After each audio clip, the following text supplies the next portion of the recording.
இளையராஜா வந்து உரிமையா இல்லையா அப்படின்னு கோர்ட் சொல்லிச்சு இல்லையா. டெல்லி ஹைகோர்ட் என்ன சொல்லுச்சுன்னா, ஒரு பாட்டை ஒரு தயாரிப்பாளர் காசு கொடுத்து வாங்குகிறார், காசை கொடுத்த உடனே அந்த உரிமை அந்த கம்போசருக்கோ இல்ல மற்றவங்களுக்கோ முடிஞ்சிடுச்சு, அது தயாரிப்பாளருடைய அவருடைய சொத்து அப்படின்னு ஹைகோர்ட் சொல்லிடுச்சு. இப்ப இந்த பாடல் யாருக்கு சொந்தம் அப்படின்னா, கோர்ட் என்ன சொல்லுது, தயாரித்த துட்டு போட்ட தயாரிப்பாளருக்கு தான் அது சொந்தம் அப்படின்னுது. அப்ப படைப்பாளியோட உரிமை என்ன ஆகும்?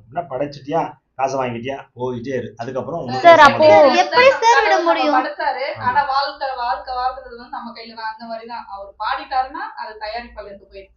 சார் அப்போ பாடின இளையராஜா அவருக்கு என்ன ரெஸ்பெக்ட் சார்? அதாம்மா, அவருக்கு ரெஸ்பெக்ட்லாம் இல்ல, காசு வாங்கிட்டீங்கல்ல அவ்வளவுதான் முடிஞ்சிச்சு அப்படின்னு கோர்ட் சொல்லுது. அதுக்கப்புறம் பாத்தீங்கன்னா இப்ப இவங்க என்ன பண்ணணும், பாவம் 30 லட்சம் கொடுத்து வாங்கிருக்காங்க போல இருக்கு அந்த பாட்டை.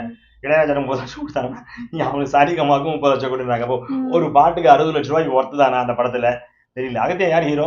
ஜீவா. ஜீவா படத்துக்கு 60 லட்சம் ரூபாய்க்கு ஒரு பாட்டுங்கிறது ரொம்ப அதிகம் தான். பாவம் எப்படி ரெக்கவர் பண்ணுவாருன்னு தெரியல. அது அவங்க பிரச்சனை. இப்ப என்னன்னா, அடிப்படையில கோர்ட் என்ன சொல்லுதுன்னா, ஒரு பாட்டை கிரியேட் பண்ண கிரியேட்டரோட அதுக்கு காசு கொடுத்த தயாரிப்பாளருக்கு தான் அதுக்கு உரிமை அப்படின்னு கோர்ட் சொல்லுது. இதுதான் நம்மளோட புரிதல். ஒத்துக்காங்க ஒத்துக்காம போங்க, கோர்ட் சொல்றதான் முக்கியம். அதுக்கப்புறம் அவங்க சுப்ரீம் கோர்ட் போய் அப்பீல் போகலாம். அப்பீல் போய் என்ன கேட்க போறாங்கன்னு தெரியல, படம் எப்ப ரிலீஸ் ஆக போகுது தெரியல. ஆனா இது சொல்ல வருது, அழுத்த நிறுத்தமாக சொல்ல வருது அதுதான்.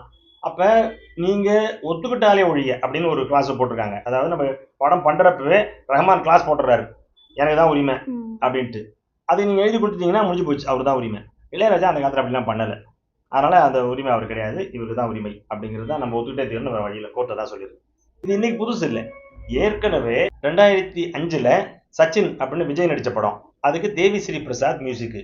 அவரு ஒரு பாட்டு போட்டிருந்தாரு, டே டே டே கட்டிக்கோடா பச போட்டு ஒட்டிக்கோடா நான் தான் மாடி வீடு ஏறி நீ வாடா அப்படின்னு ஒரு பாட்டு. இந்த பாட்டு ஏற்கனவே ஜெமினி அப்படிங்கிற தயாரிப்பு நிறுவனம் தயாரிச்சிருந்த சங்கர் தாதா அப்படிங்கிற படத்துல, தெலுங்கு படத்துல வந்த பாட்டு. இந்த பாட்டு எங்களோடது அப்படின்ட்டு அந்த ப்ரொடியூசர்ஸ் கேஸ் போட்டாங்க. கேஸ் போட்டு இந்த பாட்டை அவங்க யூஸ் பண்றதா இருந்தா ஒரு 4 கோடி 5 கோடி பணம் எங்களுக்கு கொடுக்கணும், இல்ல படத்துல யூஸ் பண்ணக்கூடாது அப்படின்னு சொன்னாங்க.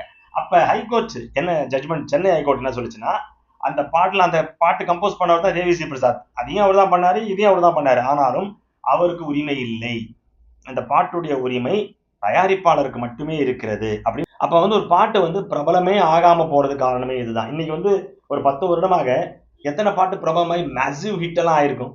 ரொம்ப ரொம்ப ரேர், ரொம்ப ரேர். ஏன்னா இது மாதிரிலாம் பண்ணா என்ன ஆகும், இப்போ பாட்டு எடுத்தமா விட்டுரு அவ்வளவுதான், அது போய்கிட்டே இருக்கு. அதை போய் இங்க யூஸ் பண்ணாதீங்க, யூஸ் பண்ணி எவனும் பண்ண மாட்டான், விட்டுருவான்ல.